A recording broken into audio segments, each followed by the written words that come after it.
Assalamualaikum warahmatullahi wabarakatuh. Salam sejahtera bagi kita semua. Shalom. Om Swastiastu. Namo Buddhaya, salam kebajikan. Nama saya Ahmad Adam Fajur Solah, NRP 5010201175. Perkenalkan, nama saya Surya Satrio dengan NRP 5010201051. Kenalkan, nama saya Tira Distiantara, NRP 5029201069. Kenalkan, nama saya Wahyudi Nugraha, NRP 5010201166. Perkenalkan, nama saya Nisrina Agustin dengan NRP 5010201015. Hari ini saya ada di Monumen Lengkong. Jadi Monumen Lengkong ini adalah sebuah monumen yang dibangun pemerintah Kota Tangerang dan BSD pada 1993 untuk memperingati peristiwa Lengkong yang terjadi setelah berakhirnya Perang Pasifik. Dalam peristiwa ini ada 3 orang perwira dari Resimen 4 Tentara Republik Indonesia serta 34 Taruna Akademi Militer Tangerang tewas terbunuh. Catatan sejarah menyebutkan bahwa pada tanggal 25 Januari 1946, Mayer Daan Mogot memimpin puluhan taruna Akademi Militer Tangerang yang merupakan akademi militer pertama di Indonesia untuk mendatangi markas tentara Jepang di Desa Lengkong dengan tujuan melucuti tentara Jepang guna mendapatkan persenjataan. Awalnya perundingan berjalan lancar, namun tiba-tiba terdengar letusan senjata dari rentetan mitralyur yang entah datang dari mana, berujung pada terjadinya pertempuran tak seimbang yang berakhir dengan tewasnya 34 taruna dan 3 perwira TNI. Sekian dari saya, terima kasih.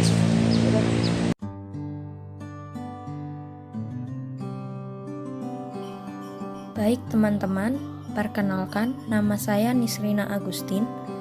Kali ini saya akan menjelaskan tentang Balai Pemuda.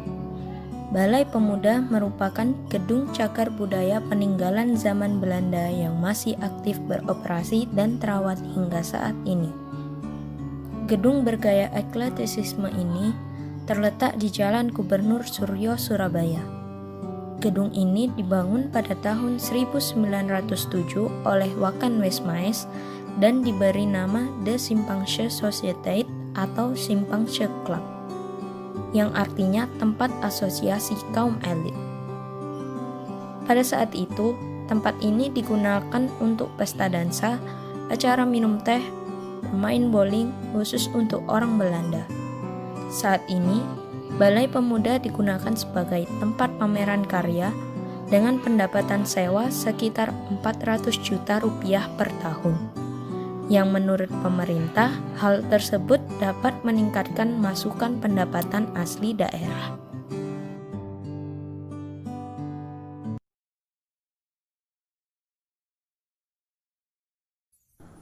Masjid Sabilillah Malang. Mungkin tak banyak yang tahu bahwa Masjid Sabilillah memiliki sejarah cukup panjang. Masjid yang terletak di Jalan Ahmad Yani nomor 15 Kota Malang tersebut ternyata menyimpan cerita yang cukup menarik dan tak bisa dipisahkan dari era perjuangan kemerdekaan. Pada dasarnya, pembangunan Masjid Sabilillah diperuntukkan sebagai monumen perjuangan arek-arek Malang yang turut bertempur melawan penjajah saat pertempuran 10 November di Surabaya. Lokasi Masjid Sabilillah tersebut dahulu merupakan markas dari para pejuang dari 2 kelompok, yaitu Laskar Sabilillah dan Laskar Hizbullah. Nama Sabilillah sendiri diambil dari kelompok pejuang yang bernama Barisan Sabilillah pimpinan Kiai Haji Maskur yang turut bertempur di Surabaya pada saat 10 November 1945. Pembangunan Masjid Sabilillah sendiri sebenarnya diperuntukkan sebagai monumen untuk mengenang perjuangan para ulama Islam dari Kota Malang, tetapi tetap tak menghilangkan fungsi utamanya sebagai rumah ibadah.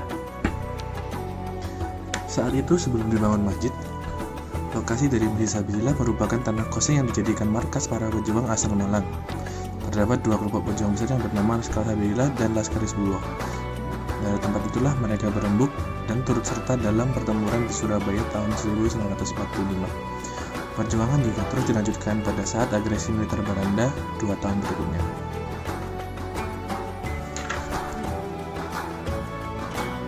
Masjid Sabilillah sendiri terdiri dari 3 bangunan pokok.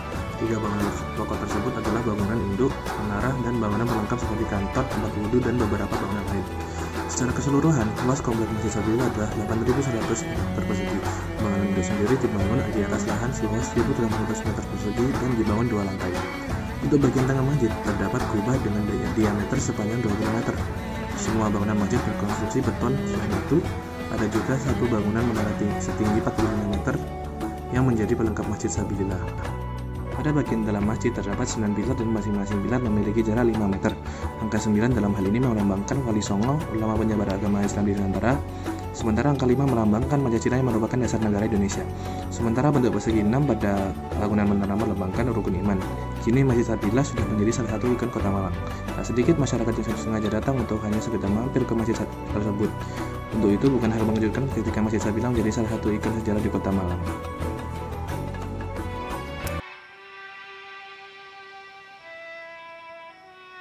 Nama saya Surya Satrio dari kelompok 7 Kewarganegaraan.